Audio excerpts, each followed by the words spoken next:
So నేననేది అందరూ కూర్చొని జెన్జీ అని కథలు చెప్తా ఉన్నారు. I want you have to be responsible, you have to be account. భవిష్యత్తు మీదే. మీ భవిష్యత్తుని మీరు ఎలా నిర్ధారించుకుంటారో మీ చేతుల్లో ఉంటుంది.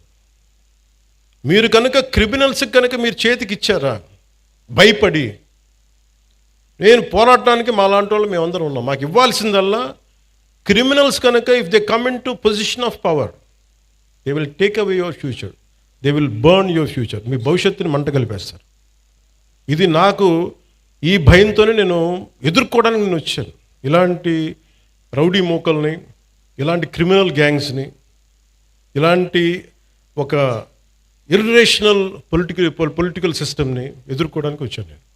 నాకు గెలుస్తానో లేదో తెలియదు, మళ్ళీ గెలుస్తానో లేదో తెలియదు, మళ్ళీ ఓడిపోతానో లేదో తెలియదు, నాకు ఇవేం తెలియదు. నాకు ఒక్కటే తెలుసు, మీకోసం పోట్లాడగలను జీవితకాలం. అదొకటి తెలుసు నాకు.